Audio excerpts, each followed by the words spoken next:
Sorry. Watch turning on. Yeah, so it's a little Minority Report watch. I'm not in Fort Mill. I'm in Charlotte, actually. That's what I said. I want to talk for a second about survivalism.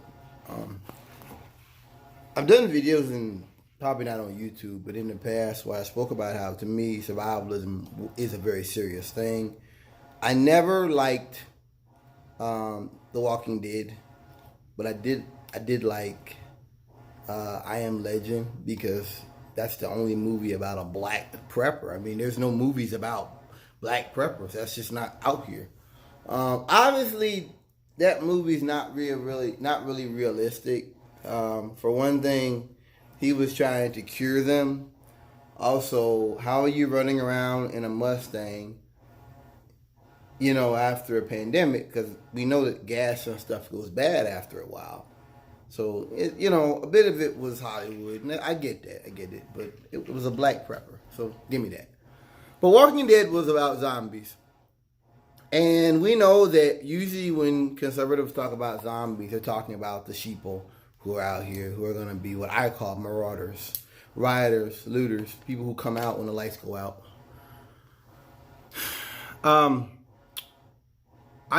I personally really believe that we're dealing with a crumbling society. And I always saw that more than I saw zombies or nuclear war. No, I see a society where capitalism has basically disinvested in local communities. And they basically just say, fuck you. That's why when they jumped on Kaepernick for kneeling, when basically all he was telling you was, we live in a different world than white people do. That's true. This coronavirus shows you that, and they did what white people do. Well, you're rich. You're real oppressed. That has nothing to do with it. He's still a black man. Cops still see him as a black man. I mean, him being black is still going to affect how he gets bank loans and stuff like that. That has nothing to do with it. That's something a white person says to another white person. Because if he tells it to a black person, that makes no sense. Yeah, that makes no sense at all. A little dryness right here. I never looked at getting guns and getting preps as zombie, I put some stuff on my Facebook joking about it. Like, there's a meme where this dude, he's sitting at a table with the crossbow and the rifle. He's got his head skin cut real short, and he's like this. And it's and the joke is that he thought the pandemic would be zombies, and it wasn't. It was, a pandemic. And I joke about that. I've joked about that in the past. But, seriously, I always prepped with the reality that whatever happened would hurt a lot of people. And you wouldn't be shooting it out like these rednecks, we're going to take back the country. No, I saw a lot more starving people.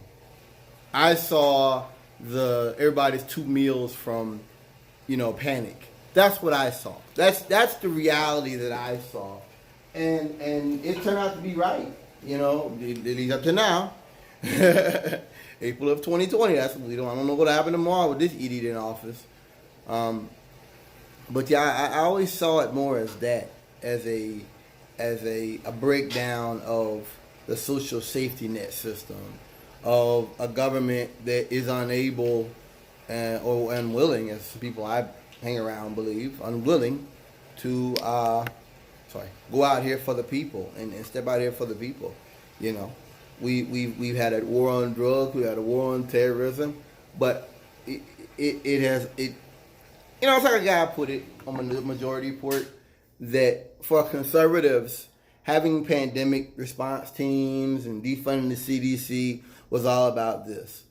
The chance of a pandemic was very low, right? So we're going to just put everything in the Ferrari and just run 100 miles per hour forever until we hit something or blow a tire. And the way Republicans look at it is the people who would get hurt the worst, the essential workers, would be the people who would be hurt the most. Those folks don't vote. Those folks don't contribute to any kind of political stuff. And so who cares? And that I think he's right. I think Sam Cedar is definitely right on that. that they don't care. And that's what I always believed. That's what not just Republicans. I'm just not just them, but I always believed that they don't care. They don't care about the working class.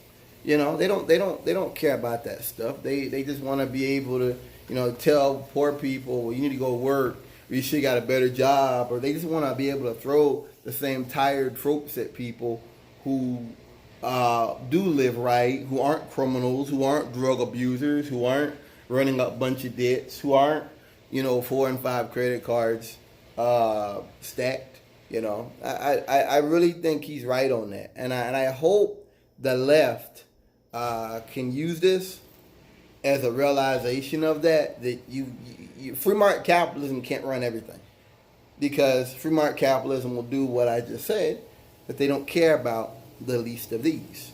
They don't care. It's all about the corporations, and as the lady on there said, I forgot her name now, as she put it, the one thing the left has, we have a lot of people who are not political savvy and who don't care. You know, you had them run out for Obama and things like that, but you don't really have an organized left. It's just kind of like a lumbering monster, whereas the Republicans are like wolves. You know, sense of smell is very strong, very fast, very agile and deadly. And, you know, they're willing to destroy their own. They're willing to, you know, be very, very sharp and cutting. I didn't mean to say lumbering monster, but I think you know what I mean by that. We're not forward thinking. Sam Cedar believes that the Democrats are in essence saying that they're going to let Trump, they were giving enough rope to hang himself. It's an interesting thought. Never thought of that. Makes sense up to now at least. Yeah, Trump is he's making a fool of himself. I mean, this comedy made on the bleach and putting UV light inside the body. I mean, that right there, you know, that tactic might work. That tactic might, but it's just sad. I guess I look at these things as signs of the times. Like, I don't look at this and say, like, this is the end of the world or something. I look at this and I'm like, wow, this is the fall of America. Peace.